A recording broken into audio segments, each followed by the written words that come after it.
Hello everyone. आ जाइए एक बार फिर से आप सभी का क्रेजी जीके ट्रिक के वीकली करंट अफेयर की सीरीज में स्वागत है।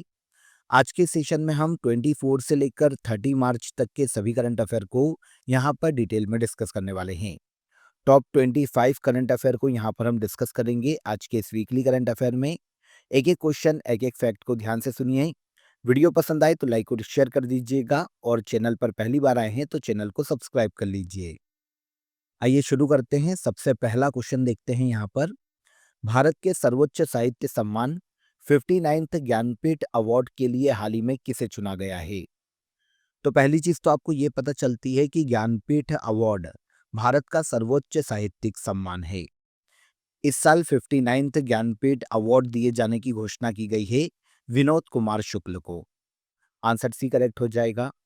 विनोद कुमार शुक्ल की बात करें तो ये भारत के छत्तीसगढ़ राज्य से आते हैं और हिंदी के बहुत ही फेमस लेखक हैं। छत्तीसगढ़ के पहले व्यक्ति जिनको ज्ञानपीठ अवार्ड से सम्मानित किया जाएगा। और इसके अलावा हिंदी भाषा के लिए 12वें ऑथर हैं, 12वें लेखक हैं जिनको ज्ञानपीठ अवार्ड दिया जाने वाला है। भारतीय संविधान की जो 8th शेड्यूल है उनमें 22 भाषाओं का उल्लेख है। उन सभी 22 भाषाओं में ज्ञानपीठ अवार्ड दिया जा सकता है किसी भी लेखक को। हिंदी में 12वें ऑथर हो गए जिनको ज्ञानपीठ अवार्ड मिला, विनोद कुमार शुक्ल, छत्तीसगढ़ राज्य से आते हैं। यहाँ पर अगर हम ज्ञानपीठ अवार्ड की बात करें तो इसकी शुरुआत की गई थी 1961 में, लेकिन पहली बार दिया गया ये 1965 में। 1965 में मलयाली भाषा के बहुत ही फेमस कवि जी शंकर क्रूप को पहला ज्ञानपीठ अवार्ड दिया गया। Last year 58th Jnanpith award 2 लोगों को दिया गया था। एक उर्दू कवि और लेखक है गुलजार, और इसके अलावा एक संस्कृत के बहुत ही फेमस आध्यात्मिक गुरु हैं, लेखक हैं रामभद्राचार्य जी। 2 लोगों को संयुक्त रूप से 58 ज्ञानपीठ अवार्ड से लास्ट ईयर सम्मानित किया गया था। और अब 59th ज्ञानपीठ अवार्ड छत्तीसगढ़ के हिंदी के लेखक विनोद कुमार शुक्ल को दिया गया। अभी अनाउंस किया गया है, अब जल्दी इन्हें दिया जाएगा। इंग्लैंड में आयोजित कबड्डी वर्ल्ड कप 2025 के मेंस और विमेंस कैटेगरी का विजेता कौन रहा? तो पहली चीज तो कि कबड्डी वर्ल्ड कप 2025 का आयोजन कहाँ किया गया? तो ये आयोजन किया गया इस साल इंग्लैंड में। 17 से लेकर 23 मार्च तक इंग्लैंड में इसका आयोजन किया गया, जहां पर मेंस और विमेंस दोनों ही कैटेगरी का कबड्डी वर्ल्ड कप का खिताब इंडिया ने अपने नाम किया है। देखिए यहाँ पर इंटरेस्टिंग ये है कि हमारी मेंस कबड्डी टीम और विमेंस कबड्डी टीम दोनों ने ही फाइनल में इंग्लैंड की कबड्डी टीम को हराकर कबड्डी वर्ल्ड कप का खिताब जीता है। 2025 में यह सेकेंड एडिशन था। सबसे पहली बार इसकी शुरुआत की गई थी 2019 में, और 2019 में पहला एडिशन मलेशिया के मलक्का में आयोजित किया गया था, और वहां पर भी मेंस और विमेंस दोनों ही कैटेगरी का खिताब इंडिया ने अपने नाम किया था। और अब सेकेंड एडिशन में भी इंडिया की कबड्डी टीम दोनों ही कैटेगरी में विनर रही। तो आंसर सी यहाँ पर सही हो जाएगा। आगे आइए। भारत का पहला vertical lift railway bridge Pamban bridge, जिसका इनॉग्रेशन प्रधानमंत्री नरेंद्र मोदी के द्वारा 6 अप्रैल को किया जाएगा, कहां पर स्थित है? तो इंडिया का पहला वर्टिकल लिफ्ट रेलवे ब्रिज है पम्बन ब्रिज, भारत के तमिलनाडु राज्य में। ये जो ब्रिज है तमिलनाडु में 2.2 किलोमीटर लंबा है और इसके निर्माण में 535 करोड़ रुपए की लागत आई है। 17 मीटर तक ये ऊपर उठ सकता है और नीचे से कोई भी शिप या बड़ा जहाज आसानी से निकल सकता है। तो पहला vertical lift railway bridge Pamban bridge Bharat के तमिलनाडु राज्य में स्थित है। मैथमेटिक्स का नोबेल पुरस्कार कहा जाने वाला एबेल पुरस्कार 2025 किसे दिया गया? तो पहला फैक्ट यहाँ पर यह हो जाता है कि मैथमेटिक्स का नोबेल पुरस्कार किसे कहा जाता है। यह है एबेल पुरस्कार। नाम से ही आपको समझ में आ जाएगा कि यह मैथमेटिक्स के क्षेत्र में किसी भी गणितज्ञ को दिया जा सकता है। हर साल इसकी घोषणा की जाती है। 2025 के लिए एबेल पुरस्कार जापानी मैथमेटिशियन मसाकी काशिवारा को दिया गया। एल्जेब्रिक एनालिसिस और रिप्रेजेंटेशन थ्योरी में इनके कंट्रीब्यूशन के लिए इन्हें एबेल पुरस्कार 2025 से सम्मानित किया गया। देखिए प्राइज जो है वो नॉर्वे की गवर्नमेंट के द्वारा दिया जाता है और 2003 में इसकी शुरुआत की गई थी। इस प्राइज के तहत 7.5 मिलियन नॉर्वेजियन क्रोनर राशि दी जाती है। 2024 में फ्रांस के एक बहुत ही फेमस मैथमेटिशियन मिशेल तालाग्रेट को यह अवार्ड दिया गया था और अब 2025 में मसाकी काशीवारा को दिया गया। अब आ जाइए फ्रेंड्स, आप सभी को आज का ऑफर ऑफ द डे बता देता हूं। आप सभी के लिए ईद के उपलक्ष्य में क्रेजी जी के ट्रिक और रूट एप्लीकेशन पर सेल शुरू हो गई है, जहां पर आपको सभी कोर्सेस अप टू 80% तक ऑफ में अवेलेबल है। क्रेजी जी के ट्रिक और रूट एप्लीकेशन की लिंक मैंने आपको डिस्क्रिप्शन में दे दी है। आप प्ले स्टोर से भी इन्हें डाउनलोड कर सकते हैं। चेकआउट कीजिए, सभी कोर्सेस आपके लिए बहुत ही नॉमिनल प्राइस में अवेलेबल है। आई होप आपको अपडेट अच्छा लगा होगा, आपको ऑफर अच्छा लगा होगा। नेक्स्ट क्वेश्चन पर आते हैं। ट्यूनीशिया का नया पीएम किसे नियुक्त किया गया? ट्यूनीशिया अफ्रीका के नॉर्थ में स्थित एक देश है। हाल ही में इसके नए पीएम के रूप में सर्रा जाफरानी ज़ैंज़री को नियुक्त किया गया। यह ट्यूनीशिया की नई प्रधानमंत्री बनी है। ट्यूनीशिया की प्रधानमंत्री बनने वाली दूसरी महिला है। इनके पहले नज़ला बोडेन 2021 से लेकर 23 तक ट्यूनीशिया के पीएम के रूप में काम कर चुकी है और अब दूसरी महिला पीएम बनी सर्रा जाफरानी ज़ैंज़री। अफ्रीकी देश ट्यूनीशिया की कैपिटल ट्यूनिस है। संकेत भाषा में विधानसभा का प्रसारण करने वाला भारत का पहला स्टेट कौन बना? देखिए, सांकेतिक भाषा या फिर साइन लैंग्वेज की बात करें तो ऐसे व्यक्ति जो कि सुन नहीं सकते या बोल नहीं सकते, उनके लिए सांकेतिक भाषा का यूज किया जाता है। तो सांकेतिक भाषा में विधानसभा का प्रसारण करने वाला पहला राज्य बना है भारत का पंजाब राज्य। 21 मार्च को 16वीं पंजाब विधानसभा सीजन का जो प्रसारण किया गया था, वो साइन लैंग्वेज में किया गया है और ऐसा करने वाला भारत का पहला राज्य पंजाब बना। ओके, नेक्स्ट क्वेश्चन पर आइए। विश्व जल दिवस हर साल किस तारीख को मनाया जाता है? क्वेश्चन इंपॉर्टेंट है, एग्जाम में पूछा जाता है, नोट कीजिएगा। वर्ल्ड वाटर डे हर साल मनाया जाता है 22 दिसंबर को। पूरे वर्ल्ड में फ्रेश वाटर का इंपॉर्टेंस बताने, उनके कंजर्वेशन के लिए पूरे वर्ल्ड के देशों को जागरूक करना, लोगों को अवेयर करना, वर्ल्ड वाटर डे को मनाए जाने का मुख्य उद्देश्य है। आपको पता है पूरे वर्ल्ड में केवल 3% वाटर ही फ्रेश वाटर है जो कि पीने लायक है, जो कि मीठा पानी है और उनमें से भी ऑलमोस्ट 2/3 अगर हम देखें तो ये ग्लेशियर के रूप में देखने को मिलता है। तो इनको सहेजना बहुत ज़रूरी है, इसीलिए वर्ल्ड वाटर डे ऑब्जर्व किया जाता है हर साल 22 मार्च को। 1992 में ब्राज़ील के रियो डी जेनेरियो में जो पृथ्वी सम्मेलन आयोजित किया गया था, उसमें वर्ल्ड वाटर डे को लेकर प्रस्ताव पारित किया गया था। कब? 1992 में। लेकिन पहली बार इसे मनाया गया 22 मार्च को 1993 में। लिवरेजिंग वाटर फॉर पीस 2025 में वर्ल्ड वाटर डे की थीम है। तो थीम भी याद रखिए और डे मनाया जाता है 22 मार्च को। खेलो इंडिया पैरा गेम्स 2025 में मेडल टेली में कौन शीर्ष स्थान पर रहा? पहला क्वेश्चन ये आता है कि खेलो इंडिया पैरा गेम्स का आयोजन कहाँ किया गया? तो सेकेंड एडिशन था इस साल खेलो इंडिया पैरा गेम्स का, जिसका आयोजन किया गया है नई दिल्ली में। यहाँ पर उज्ज्वला जो कि स्पैरो पक्षी का एक प्रतीक है, वो मैस्कॉट घोषित किया गया था 2025 में खेलो इंडिया पैरा गेम्स का। अब यहाँ पर जो गेम्स हुए उसमें मेडल टेली में हरियाणा राज्य पहले स्थान पर रहा है। हरियाणा ने खेलो इंडिया पैरा गेम्स 2025 में 104 मेडल अपने नाम किए। इनमें से 34 गोल्ड, 39 सिल्वर और 31 ब्रॉन्ज मेडल है। सेकेंड पर है तमिलनाडु 74 मेडल के साथ और थर्ड पर है यूपी 64 मेडल के साथ। तो शीर्ष स्थान पर कौन? पहले स्थान पर है हरियाणा। आपको पता है खेलो इंडिया पैरा गेम्स की शुरुआत की गई थी 2023 में और पहला एडिशन भी नई दिल्ली में आयोजित किया गया था और तब भी मेडल टेली में पहले स्थान पर हरियाणा ही रहा था और अब 2025 में सेकेंड एडिशन में भी हरियाणा राज्य ही पहले स्थान पर रहा है। आगे, हाल ही में जारी आंकड़ों के अनुसार 2024 में चाय निर्यातक देशों में भारत किस स्थान पर रहा? तो हाल ही में एक रिपोर्ट आई है टी बोर्ड ऑफ इंडिया की और इस रिपोर्ट में बताया गया है कि 2024 में टी एक्सपोर्टिंग कंट्रीज में भारत सेकेंड प्लेस पर रहा है। पूरे वर्ल्ड में सबसे बड़ा चाय उत्पादक देश है वर्तमान में केन्या, जिसने देखिए 500 मिलियन किलोग्राम तक चाय का एक्सपोर्ट किया है 2024 में। वहीं पर हम इंडिया की बात करें, इसने किया है 500 मिलियन किलोग्राम केन्या ने। और इंडिया की बात करें तो इंडिया ने ऑलमोस्ट 254 मिलियन किलोग्राम चाय का एक्सपोर्ट किया 2024 में। हम आते हैं सेकेंड प्लेस पर एक्सपोर्ट के मामले में, और पहले पर हो गया केन्या। तो टी बोर्ड ऑफ इंडिया के नए डेटा के अकॉर्डिंग चाय निर्यातक देशों में केन्या के बाद भारत सेकेंड प्लेस पर आता है।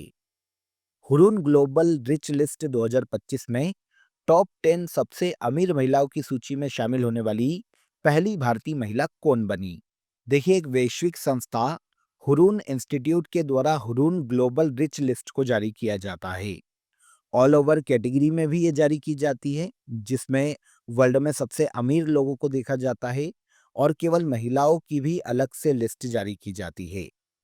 हाल ही में महिलाओं के लिए हुरून ग्लोबल रिच लिस्ट 2025 लाई गई, और टॉप 10 सबसे अमीर महिलाओं की सूची में एकमात्र इंडियन जिसको शामिल किया गया, ये रोशनी नादर है। रोशनी नादर, आपको पता होना चाहिए कि भारत में HCL टेक्नोलॉजी की फाउंडर और चेयरमैन है, जिनकी नेटवर्थ ऑलमोस्ट 3.5 लाख करोड़ है। और इस लिस्ट में 10 सबसे अमीर महिलाओं में ये 5वें नंबर पर है। अब बात आती है कि वर्ल्ड की सबसे अमीर महिला कौन? तो वर्ल्ड की सबसे अमीर महिला है एलिस वॉल्टन, यूएसए की।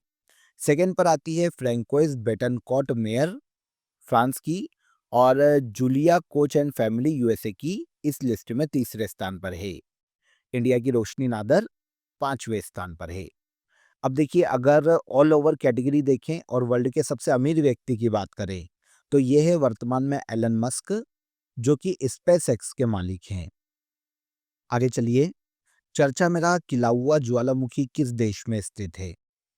किलाउआ ज्वालामुखी देखिए विस्फोट के कारण हाल ही में चर्चा में रहा था, जो कि यूएसए के हवाई द्वीप पर देखने को मिलता है। तो आंसर डी यहाँ पर करेक्ट हो जाएगा।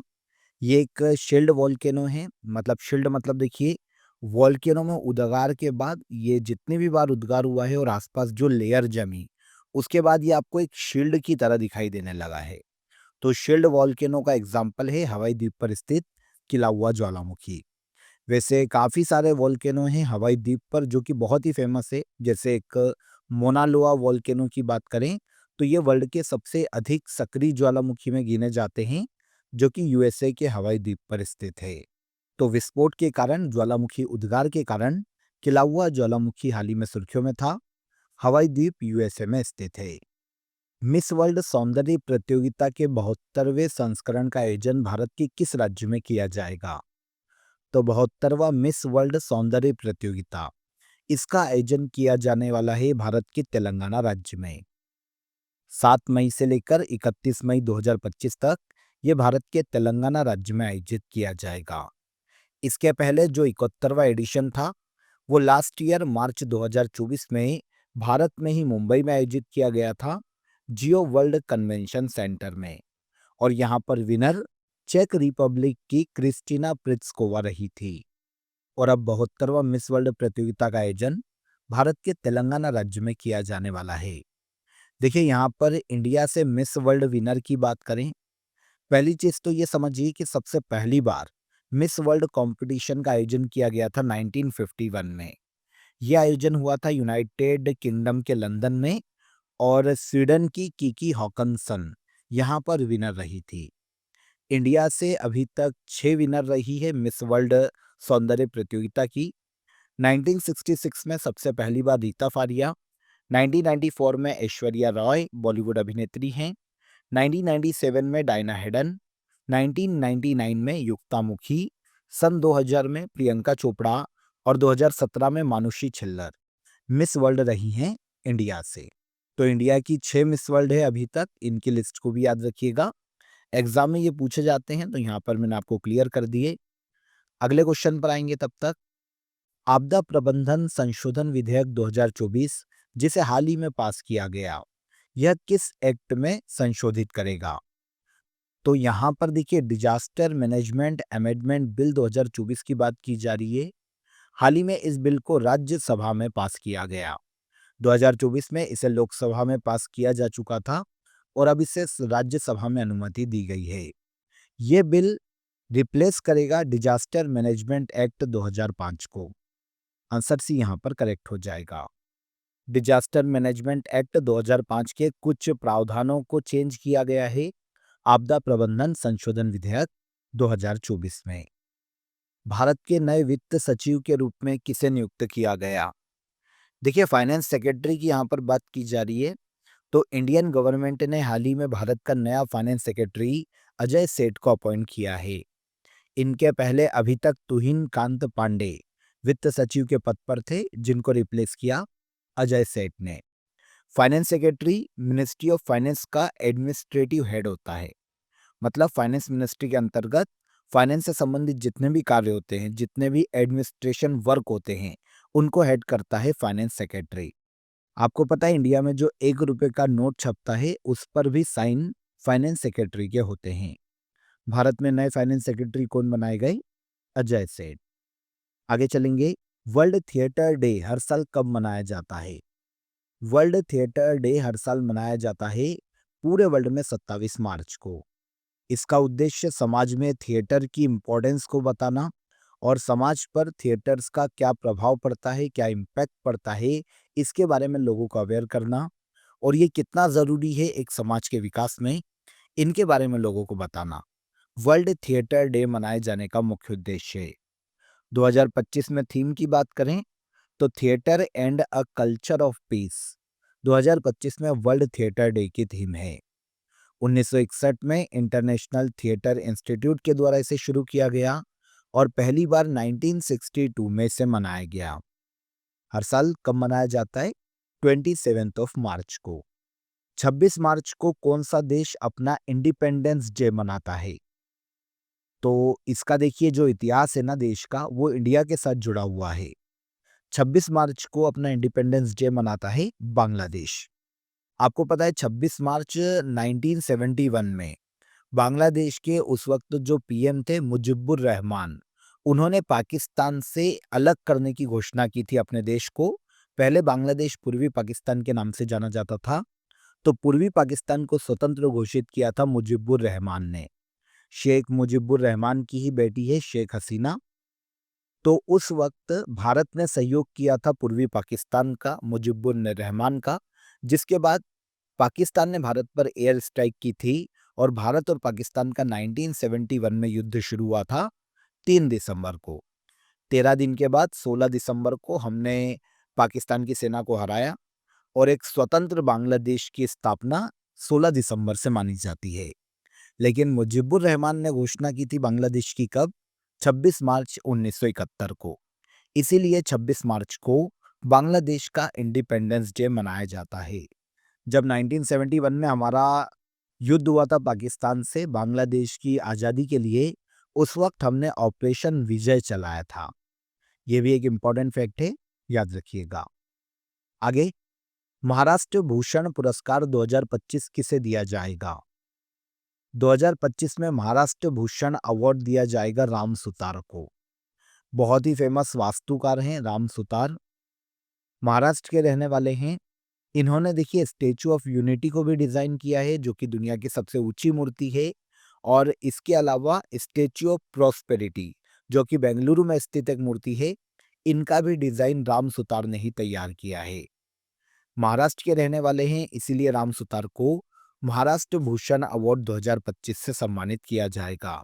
इसके अलावा राम सुतार को 1999 में भारत सरकार ने पद्मश्री से सम्मानित किया था और 2016 में इन्हें पद्म भूषण दिया जा चुका है। गो आई बीबो ने अपना नया ब्रांड एम्बेसडर किसे नियुक्त किया? गो आई बीबो, जो कि एक फ्लाइट, हॉलीडे, बस या फिर ट्रेन बुकिंग सर्विस है। जैसे हम रेड बस चलाते हैं, वैसे गो आई बी गो भी है। जैसे हम रेड बस चलाते हैं, उसी तरीके से गो आई बीबो भी काम करता है। एक बुकिंग सर्विस है ये, जिसके नए ब्रांड एम्बेसडर बनाए गए क्रिकेटर ऋषभ पंत। गो आई बीबो के नए ब्रांड एम्बेसडर ऋषभ पंत बनाए गए। इनके अलावा 2025 में जो नए ब्रांड एम्बेसडर बने हैं अलग अलग, उनके बारे में यहाँ पर मैं आपको बता देता हूँ। Indian super cross racing league और खो खो वर्ल्ड कप 2025। इसके ब्रांड एम्बेसडर थे सलमान खान। नारिका ब्रांड जो कि फ्रांस की कंपनी है, इसकी ब्रांड एम्बेसडर बनी है साइना नेहवाल। लिवाइस के ग्लोबल ब्रांड एम्बेसडर बने हैं दिलजीत दोसांझ। फेडरल बैंक ने अपना ब्रांड एम्बेसडर बनाया विद्या बालन को। स्केचर जो कि शूज का ब्रांड है, इसने जसप्रीत बुमराह को अपना ब्रांड एम्बेसडर बनाया। और प्यूमा इंडिया ने पीवी सिंधु को अपना ब्रांड एम्बेसडर बनाया है। तो 2025 के ये अदर ब्रांड एम्बेसडर है जिनको आपको याद रखना चाहिए। आगे, समर्थ इंक्यूबेशन प्रोग्राम जो कि भारत के दूरसंचार और आईटी क्षेत्र में इनोवेशन और तकनीकी उन्नति को बढ़ावा देने के उद्देश्य से शुरू किया गया, यह किस संगठन के द्वारा लॉन्च किया गया? तो हाल ही में देखिए भारत में centre for development of telematics, जिसे कहा जाता है सी-डॉट, इसने समर्थ नामक एक इंक्यूबेशन प्रोग्राम को लॉन्च किया है। देखिए इंक्यूबेशन प्रोग्राम मतलब सहयोग देने के लिए एक प्रोग्राम है। किसको? तो देखिए telecom software, cyber security, 5G 6G technology, artificial intelligence या फिर भारत में क्वांटम टेक्नोलॉजी के क्षेत्र में स्टार्टअप्स को समर्थन देना। वो कैसे दिया जाएगा? तो देखिए यहाँ पर समर्थ इंक्यूबेशन प्रोग्राम के तहत जितने भी स्टार्टअप्स या फिर जितने भी उद्योग है जिन्हें चुना जाएगा, उनको 5 लाख रुपए तक की ग्रांट दी जाएगी। और इसके अलावा देश में सी-डॉट 6 महीने के लिए इनके लिए इंटर्नशिप प्रोग्राम चलाएगा। सी-डॉट के लैब उपकरण को भी ये यूज कर सकते हैं। और सी-डॉट टेक्निकल लीडर्स और इंडस्ट्रियल एक्सपर्ट्स की टीम भी देगा मार्गदर्शन के लिए सभी स्टार्टअप को जो कि टेक्नोलॉजी के क्षेत्र में काम कर रहे हैं। इस तरीके से समर्थ इंक्यूबेशन प्रोग्राम को centre for development of telematics के द्वारा शुरू किया गया। यहाँ पर इस संस्था के बारे में भी आपको जानना चाहिए कि ये क्या है। तो भारत में डिपार्टमेंट ऑफ टेलीकम्युनिकेशन जो कि इंडियन गवर्नमेंट के अंतर्गत काम करता है, इसी के अंतर्गत काम करने वाला रिसर्च और डेवलपमेंट सेंटर है centre for development of telematics. Telecom sector को बढ़ावा देने के लिए ये काम करता है, जिसकी स्थापना 1984 में की गई थी। बी सुमित रेड्डी ने हाल ही में रिटायरमेंट की घोषणा की है। यह किस खेल से संबंधित है? तो बी सुमित रेड्डी भारत के बहुत ही फेमस बैडमिंटन प्लेयर हैं जिन्होंने हाल ही में रिटायरमेंट का अनाउंसमेंट किया है। ये भारत के तेलंगाना राज्य से आते हैं और 2016 में जो रियो ओलंपिक हुए थे उसमें मेंस डबल टूर्नामेंट में इन्होंने भारत का प्रतिनिधित्व किया था। बी सुमित रेड्डी बैडमिंटन के बहुत ही फेमस खिलाड़ी रहे हैं। डिजिटल क्रॉप सर्वे सिस्टम किस मंत्रालय के द्वारा लॉन्च किया गया? Digital crop survey system launch करने का श्रेय दिया जाता है ministry of agriculture and farmer welfare को। आंसर ए यहाँ पर सही हो जाएगा। देखिए कुछ राज्यों में पायलट प्रोजेक्ट के तहत इसे लॉन्च किया गया था, अब इसे पूरे देश में लॉन्च किया जा रहा है। इस प्रणाली का यूज गवर्नमेंट एजेंसीज और अथॉरिटीज के द्वारा किया जाएगा। उद्देश्य यह है कि मोबाइल इंटरफेस के माध्यम से सीधे खेतों से फसल बुआई की सटीक जानकारी मिल सके, ताकि एग्रीकल्चर से संबंधित जितने भी देश में प्लान्स है और पॉलिसीज हैं उनको बेहतर किया जा सके। तो डिजिटल क्रॉप सर्वे सिस्टम को कृषि और किसान कल्याण मंत्रालय के द्वारा हाल ही में देश में लॉन्च किया गया। आगे चलेंगे, भारत की पहली नाइट सफारी का आयोजन कहाँ किया जाएगा? इंडिया की पहली नाइट सफारी का आयोजन किया जाएगा उत्तर प्रदेश के लखनऊ में।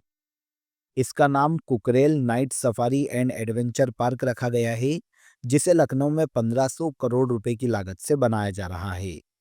राज्य में इको टूरिज्म को बढ़ावा देना, एडवेंचर स्पोर्ट्स को बढ़ावा देना और इसके अलावा बायोडायवर्सिटी कंजर्वेशन को बढ़ावा देना पहली नाइट सफारी को शुरू किए जाने का मुख्य उद्देश्य है। शुरुआत कहाँ की जा रही है? यूपी के लखनऊ में। एलिट महिला राष्ट्रीय मुक्केबाजी चैंपियनशिप 2025 में किसने शीर्ष स्थान प्राप्त किया? हाल ही में 8th elite women national boxing championship का आयोजन किया गया।